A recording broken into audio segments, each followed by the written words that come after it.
Hey, y'all. Waiting for the audience to build. And I am currently signing on the Instagram.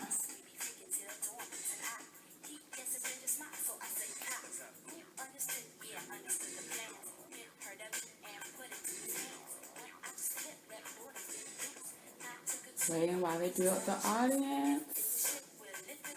Hey, Instagram. Hey, Andrea. Hey, Author D. What's going on with Instagram?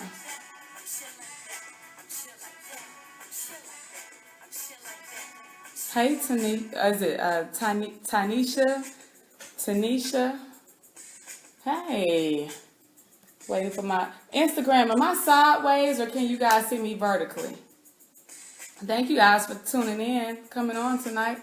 Instagram, let me know. Am I sideways? Am I horizontal or vertical? How are you seeing me? Hey y'all, I'm just waiting for the audience to build on both platforms. Thank y'all for tuning in tonight. Hey Mike on Facebook. I'm sideways. Okay, so you need me to turn vertically. Okay. Let me turn it this way. Let me turn it this way, y'all. I'm with my. There we go. Oh, let's just get this Facebook going together. Y'all remember this song? I'm black like that. Yeah, I love like 90s hip hop. We out. Put my mic on. I guess I should have had all this together before I came on, huh? Let me move y'all over here. There we go. All right, we're good. Let me I ain't gonna worry about the mic tonight. Hey Deidre. Hey Tasha. Hey y'all. I'm so glad to be here tonight for Candid Conversations. Thank you guys for tuning in.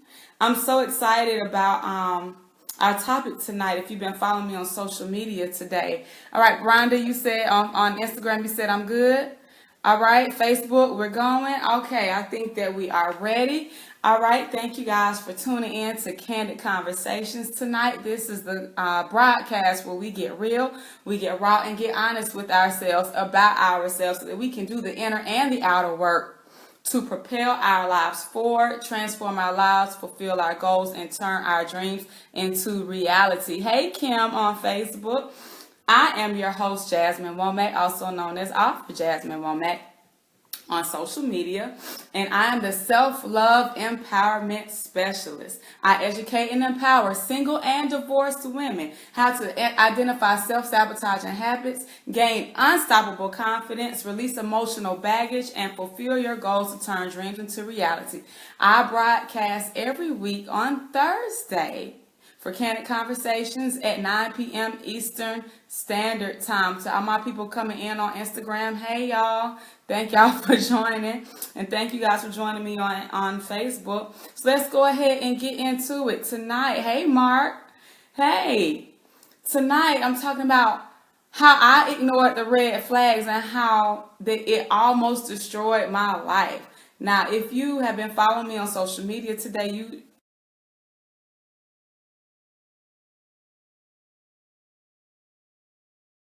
follow me on Facebook.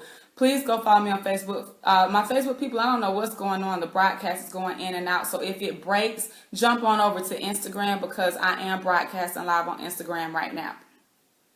And so many people were just, commenting back saying, I learned this lesson, I learned that lesson. So if you aren't following me on Facebook, please follow my personal page so that you can take a look at all the comments and see what everybody is saying. And so the thing about it is that the wisdom that poured out from the group of ladies was totally amazing. And I think that we all have made mistakes. And if you're one, and a couple of people said that they never did, and I'm going to just say kudos to you. You understand? If you didn't make, if you didn't make some of those foolish mistakes like that I know that I made, you understand? But I think that many of us don't fall into that category. So many of us fall into that category of having made foolish, just outright foolish mistakes. And the thing about it, one thing can change the total trajectory of your life.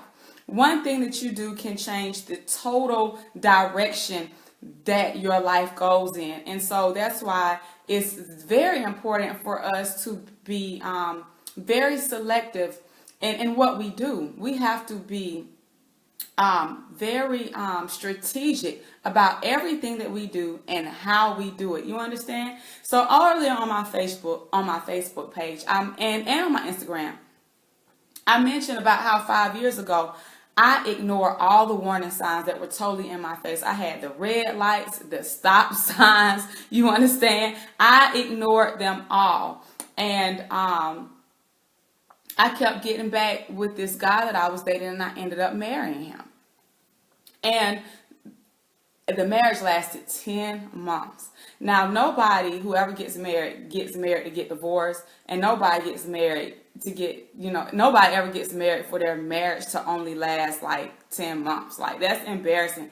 That's like, well, Kim K's marriage lasted much less than that, but that's like on some celebrity foolishness, And so the thing about it was that prior to getting married, we were like, there was so many red flags. And I just want to share some of this with y'all, because I get inboxes and DMs all the time of women sharing things that they've gone through. And the thing about it is, I know where you are because I have been there.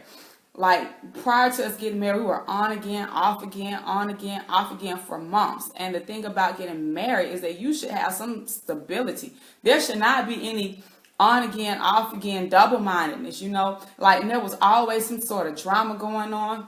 Like for instance, he didn't make it a priority to come to our premarital counseling. I think he came to the first marriage counseling. And the thing about that, on the way there, it was storming. And I was praying to God then, God, it's storming. All this stuff keeps happening, to almost as if I'm not trying to go, send me a sign. And when I tell you, when I said that to myself, a strike of lightning hit a light pole. And it's like, if that wasn't sign enough, but you know what? I ignored it and kept trying to, go on to this premarital counseling. And so after that, all kinds of foolishness just kept happening. We were on again, off again. There was always some inconsistency in regards to whether or not he wanted to be with me in a relationship, whether or not he actually wanted to get married.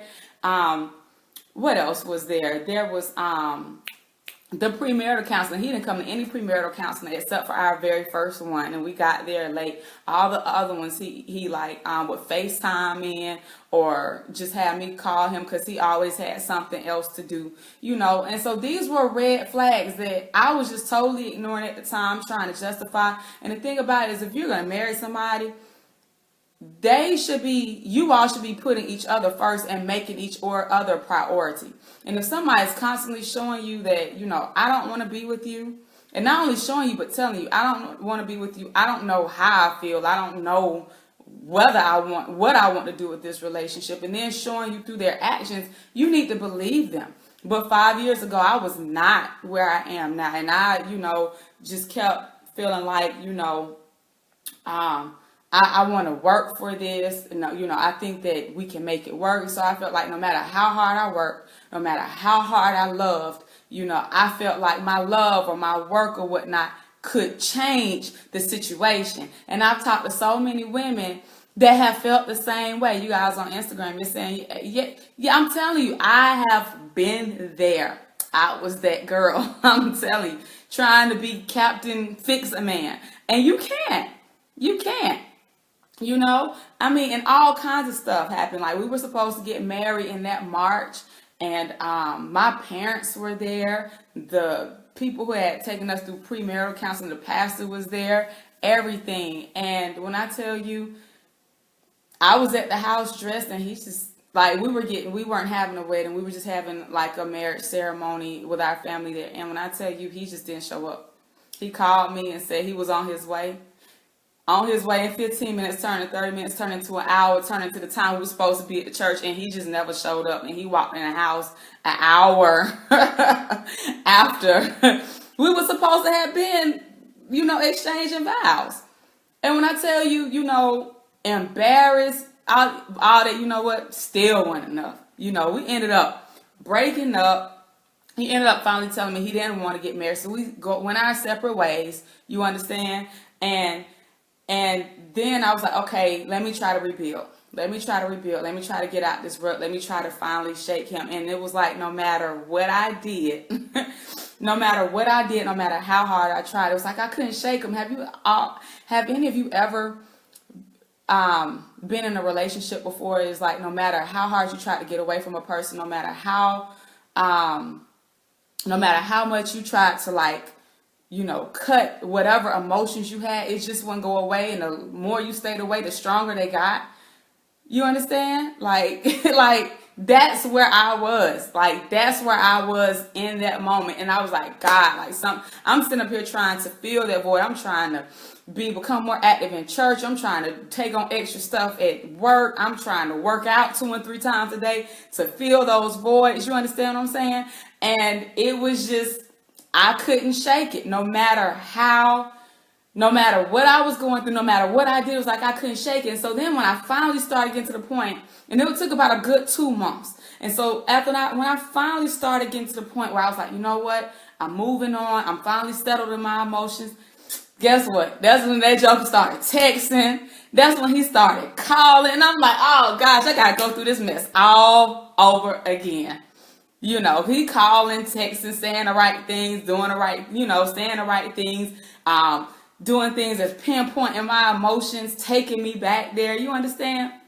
And I'm like, man, I got to start this process all over again because I didn't let you back in my circle. I didn't let you just back in my energy just to even receive a text message, to even, receive a phone call and call you back and entertain it. I just totally messed up the whole vibe I was on, and now I got to start back from square one.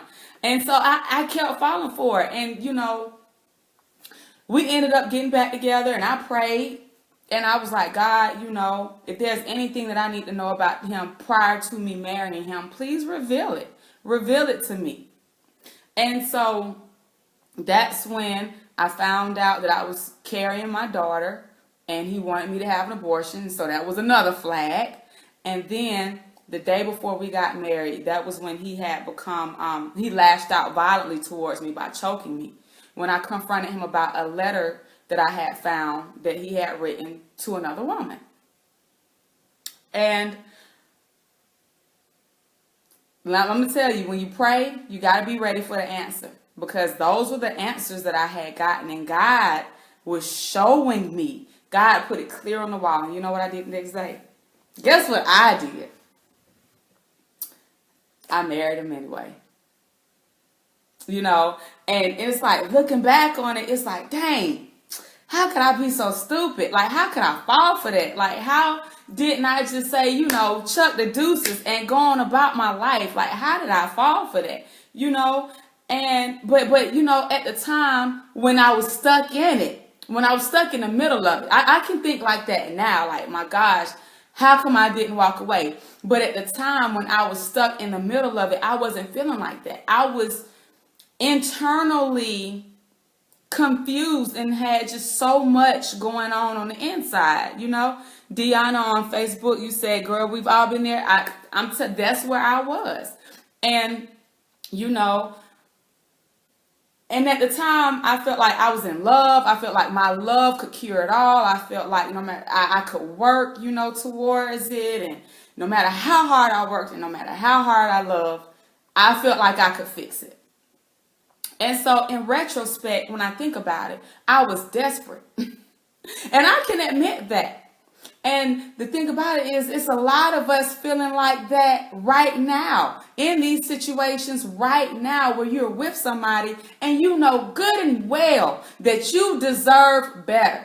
you know good and well that you deserve better and that you are worthy of more. You know that you are better than the situation that you are in right now.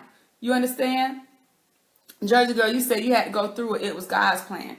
It was God brought me out of it, but I'm going to say that I chose to go through that because I ignored all those warning signs. I even ignored my parents' wisdom saying, don't marry this person. I ignored the wisdom of the marriage counselor saying, you know what, y'all don't need to get. I ignored all of it. I had all of my friends, my family, everybody was just like, no, no, no, no, no. This is not the direction you should go down. And me being stubborn and bullheaded, I didn't, do it.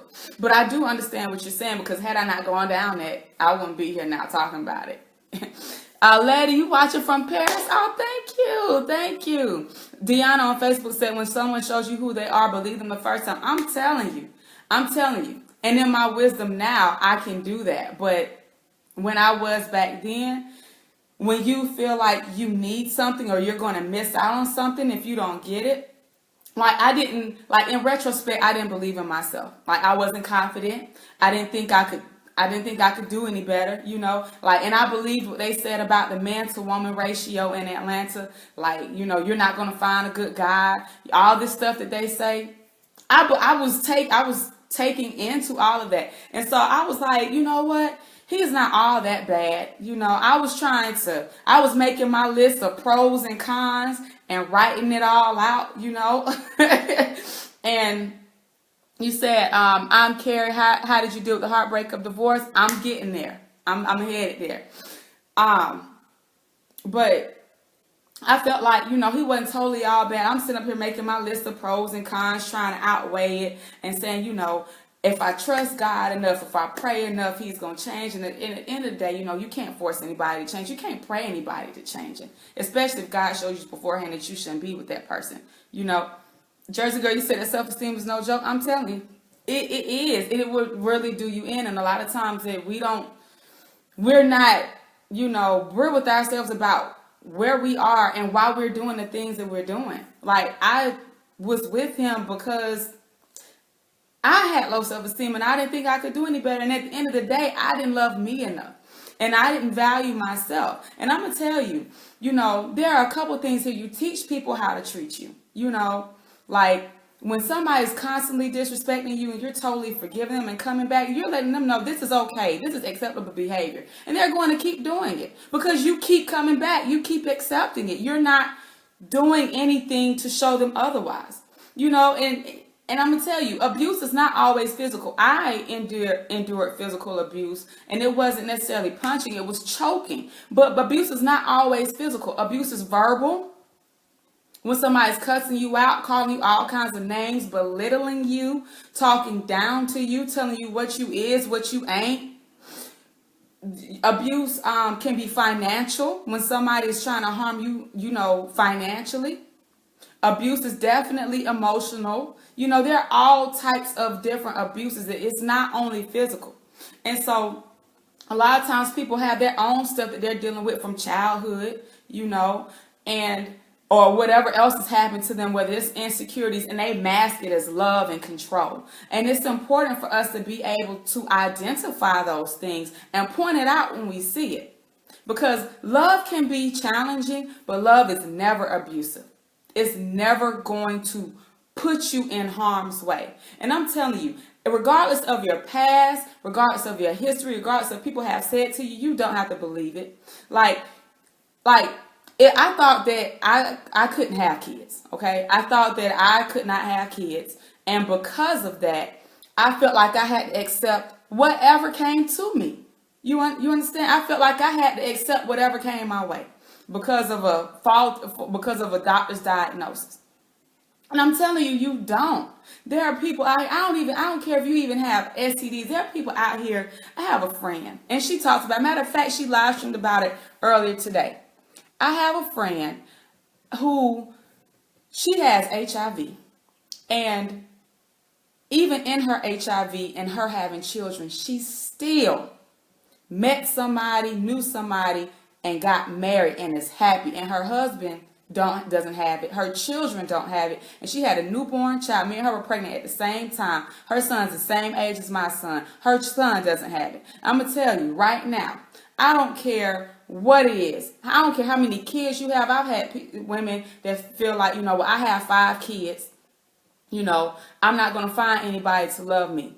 And so you are enduring and accepting abuse. I don't care how many children you have. I don't care what kind of medical condition you have going on. Even if you don't have the ability to have children.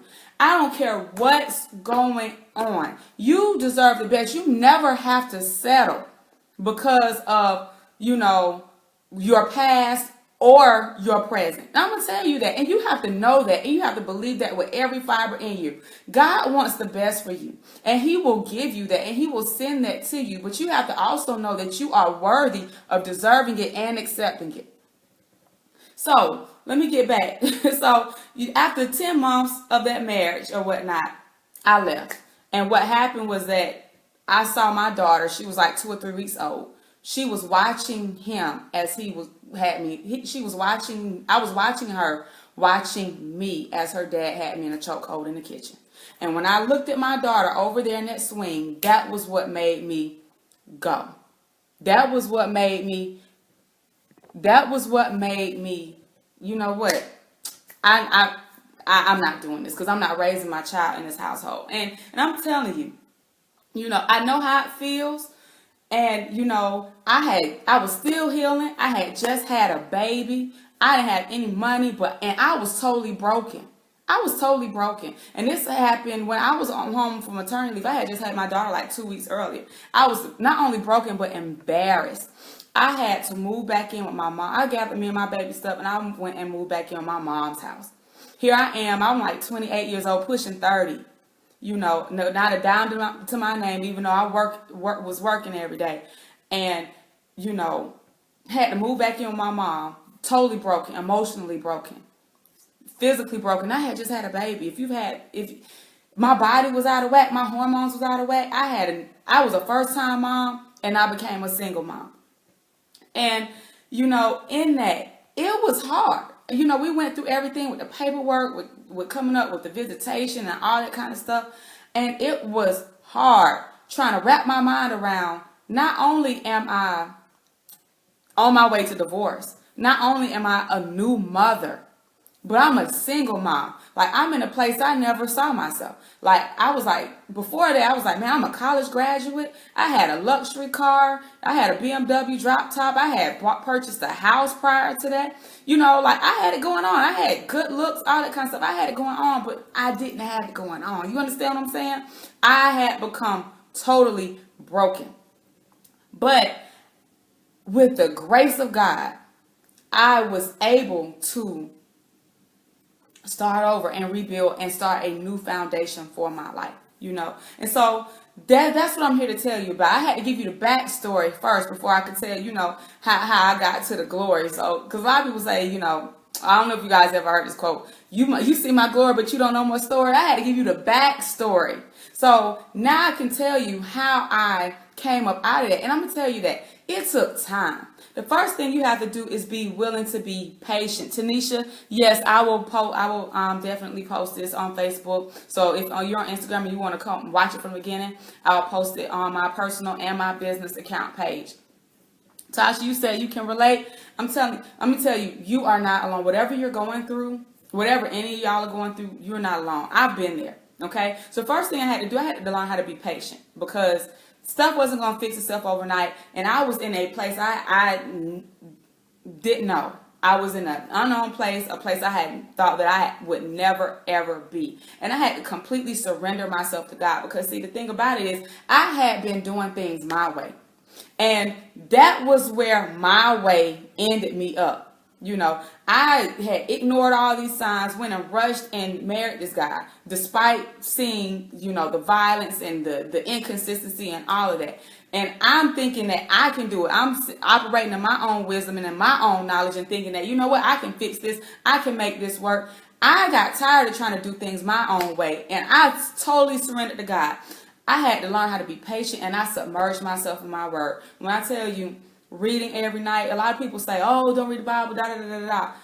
y'all don't take up into this all new world stuff. I'm telling you, yes, manifestation, visualization does work, but it all come from God. Like, you have to put him first. You have to put him first. I started reading my Bible in the morning. I started reading my Bible at night. There was a fast that my church was doing called called Do 42. That's what it was called. It's called Do 42. And you can go do42.com. And I did it. I started reading my Bible in the morning. I started reading my Bible at night. I started writing out scriptures about every problem that I was having. So problems about my finances, about my emotions, about being anxious and being angry. I would go and write out. I would just go to Google. I put in scriptures about anger and see what comes up. I would see the ones that I felt like I could use, and I would just write them down in a book. So I had a lot of anger. I had a lot of unforgiveness.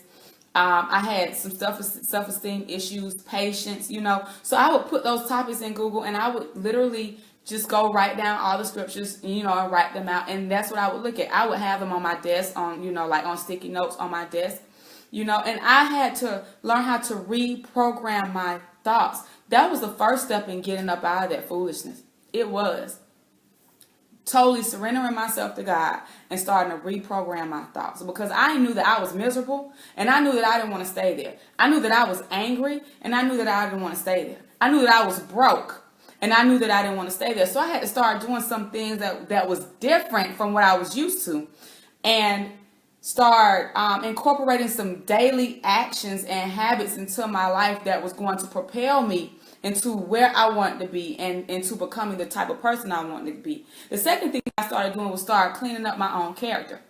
Because everything that comes to you, everybody that comes to you is a reflection. They are mirrors. It's a reflection of you. So it's like, he didn't just come into my life by happenstance. I attracted him.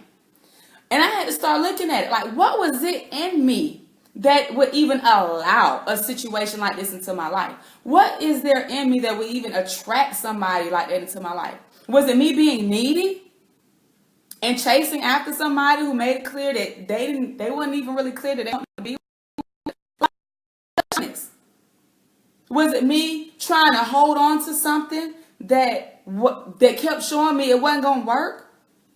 Like, what was it? I had to stop pointing the finger at him, even though he did some things that was just dead wrong, and I had to really start looking at myself and being real with myself about myself. The reality was that I settled, because of some ways that I felt about myself, and I had to address them. I didn't date. I was just totally focused on me, totally focused on my daughter, focused on rebuilding, totally rebuilding our lives, rebuilding my life for the sake of me and my child. Thank y'all, Facebook, for being patient. I got kicked off, so I'm back now. So I'm still streaming on Instagram too. So I was having a little bit of technical difficulties, but I'm back. All right. So I do appreciate you guys on Instagram for being patient with me. So I didn't date, and since money was an issue, I started doing things to fix my finances. I was not going out on the weekends. I put myself on a strict budget. So a lot of things that I teach about in my 21-day challenge, which is coming up, these are the things that I did to get back on my feet and turn my life around.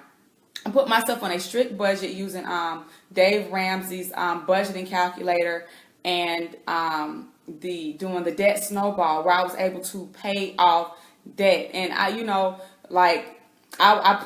I started doing things on a paying everything minimum, and I started doing things to make extra money. I started doing hair. I'm not a hairstylist, but that was back when I was doing crochet braids, before crochet braids became very popular.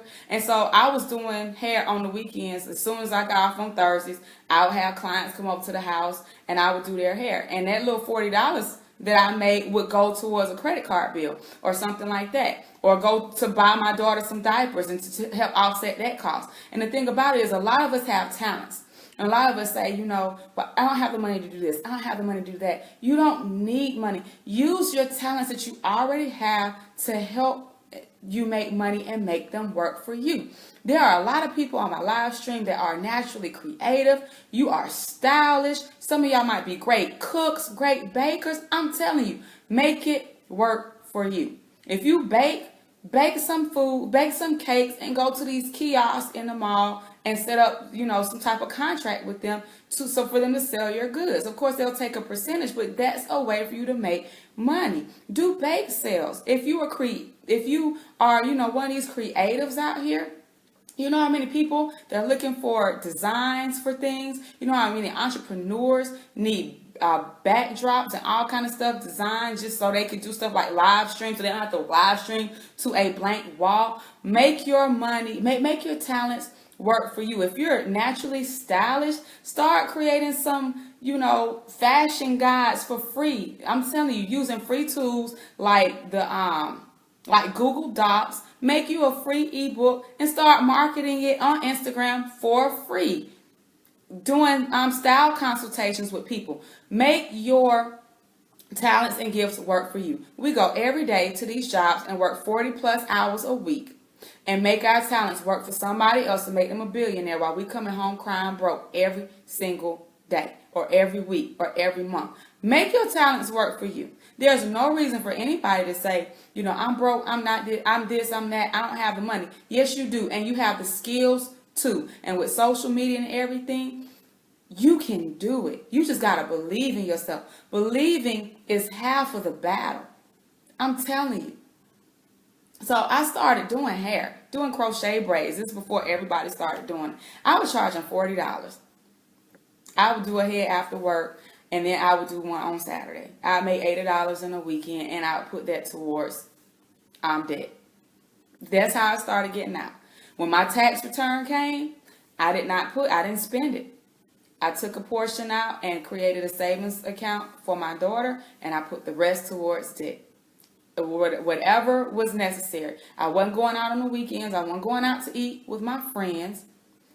I was saving that money that I would normally spend and putting it towards that. So a lot of times it might not feel comfortable to do these things. It's not necessarily fun, but you have to be willing to do whatever you got to do that's going to push you to the next level. And you got to be focused. And so these are some of the things that I did to get out of that rut. And so because I turned my focus from what had happened to me, I turned my focus from my pain, I turned my focus from, the hurt that I was experiencing, and I transitioned that same focus to trying to improve my life. And it was hard. And I wasn't there. I did have my moments. Some days I just cried. That's when I got into exercising to release that stress. And there would be times when I would be out running, and sometimes I just start crying. And you know what? And I wouldn't try to stop it. I just let it flow. And the harder I cried, the faster I would run. The harder I cried, the faster I would run. And that's another thing I did. Find a positive outlet to try to just release a lot of the energy. The worst thing that you can do is stay in your house, in your bed, when you're feeling down and feeling depressed, because staying in your bed is going to make you more depressed. And I put a video up about this earlier on my Instagram. Get up, get out, put yourself around people that love you, people that make you laugh, doing things that you enjoy to shift your thoughts. Because the thing about it is that we can't change the past. We can't change what we did or what may have happened, but we can create a foundation to move forward. So while we may have those moments, where we're thinking about what happened and we don't like where we are, cry and get it out, but don't stay there. Don't stay there. Be determined to push forward, okay? Another thing I did, I went back to school. Because remember, I wasn't making a lot of money. I was on a teaching salary, and I had a baby girl to take care of. I went back to school. It cost money, but the little, student loan helped me. Yeah, I ain't go front about that. And that helped to shift my focus too, because I'm like, now I know it's going to take me some time, but a year from now, or 2 years from now, I have something to show for it, So I went back to school to get a master's degree. And like I said, I put myself on a financial plan, and I focused on me and learning how to be happy. So this is when I really started learning how to time block, I'm like, I'm going to work, I'm going to do this, I'm going to do that. But then when I get home, I'm going to play with my daughter because she needs my attention and she makes me happy. On Thursday nights when Scandal come on, I'm going to watch it because that's something I enjoy. I had to really get back in tune with myself. The thing about marriage and relationships, a lot of times, sometimes, especially if you are in the wrong relationship, you can lose track of who you are because you've given so much of yourself into trying to make a situation work, trying to make something work that wasn't meant to work. You understand? And we can lose ourselves in that. And we have to get back to who we are, learning the things that we like and doing them, and not coming up off of that for nobody, And so I had to be committed to the process, and it's not the most interesting thing, but these are the things that helped me to move past my embarrassment. The last thing I did, I got counseling.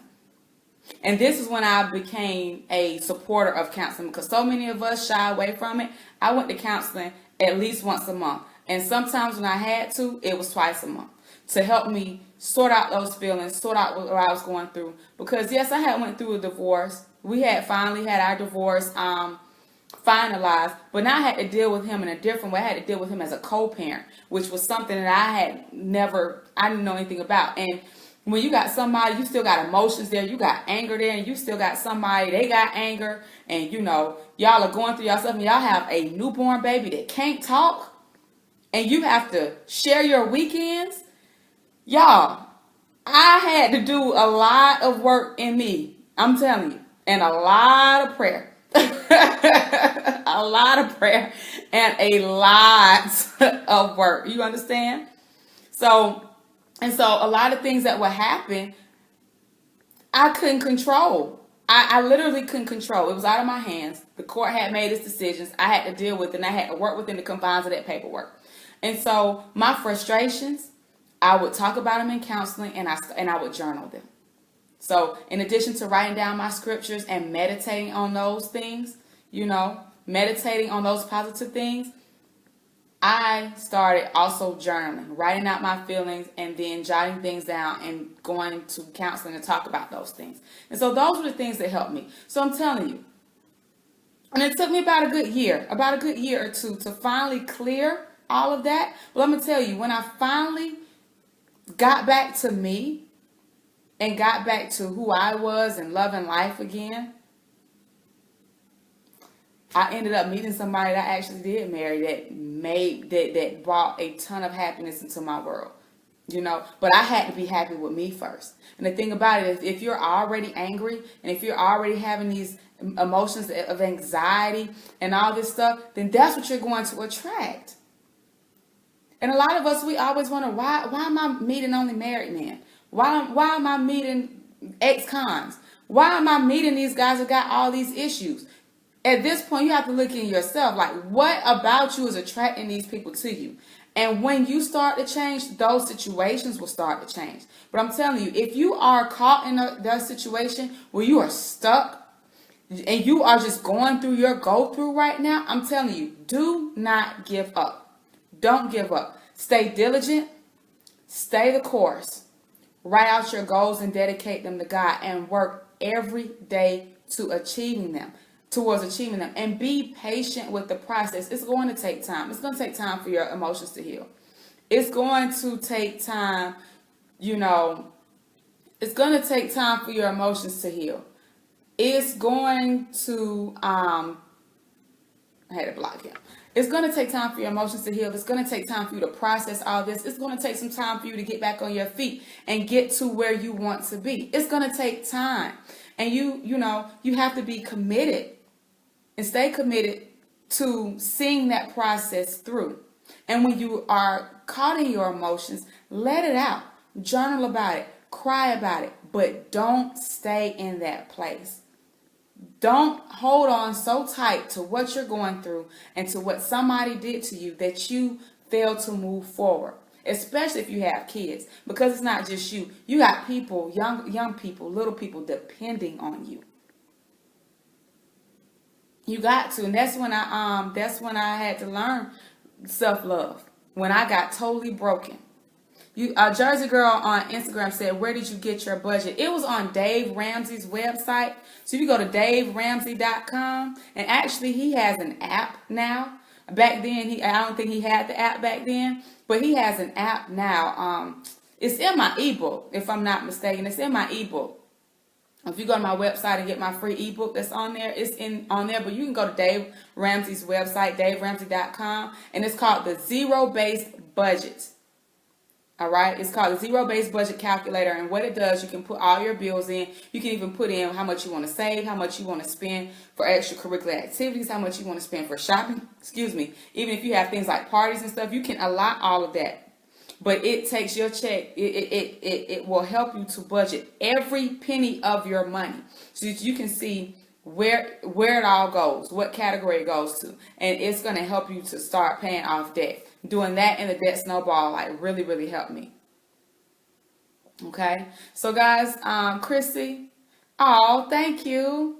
I'm just striving to really be a vessel, because I've been there, and people see me on social media and they be like, hey, Janethia on Facebook. People see me on social media. They're like, okay, they think I got it all together. But they didn't know me 5 years ago when I didn't have it all together. They didn't know me 5 years ago when I, was pregnant and being abused and had to go to work and teach a class of kids the next day. And going through that and getting talked about from my coworkers from it. The ones that I confided in about it. You didn't see that part. And so it was a process to get here.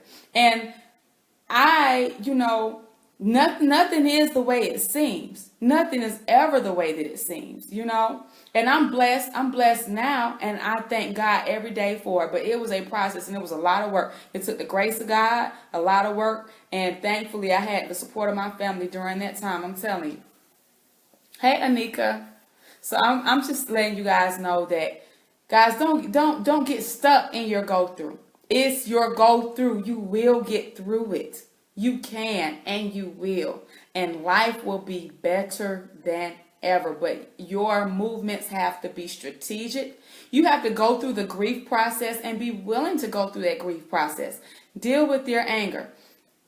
Understand why you're angry. What you're angry at. Why you're angry with the other person and with yourself. And what you can do differently so that you don't repeat the same mistakes next time. Don't hold it against yourself and say, oh man, I'm such a horrible person. I made these stupid mistakes. No, it's a learning process. But the key about it is to learn from it, because you can come up out of it. I'm a living testimony. I'm telling you. But y'all, that is it for tonight. If you are interested in purchasing a copy of my book, 20 Pearls of Wisdom, you can go to 20pearlsofwisdom.com. You can also get my free ebook from there, guys. Keep a lookout. I have some challenges coming up. I have a 5-day challenge and a 21-day challenge coming up. So keep a lookout on my social media. I do candid conversations every Thursday at 9 p.m. I do hope that someone was able to be blessed and released from the chains of bondage tonight. Guys, feel free to DM me if you have any topics that you want me to cover. I'm trying to think, is there anything else? You can follow me on social media, on Facebook and on Instagram at Author Jasmine Womack, and I will be on here every Thursday night around 9ish. I'll try to come on at 9, but it's normally like around 9:15ish after I get my son to bed. Mrs. E. Cakes, you can go over to Facebook and view. I'm going to post a replay on my Facebook page, okay? But I thank y'all for tuning in. I don't take it for granted that y'all tuned in tonight. I thank each and every one of you. And give me your feedback. Let me know what you thought about tonight. And I will see y'all later. Good night.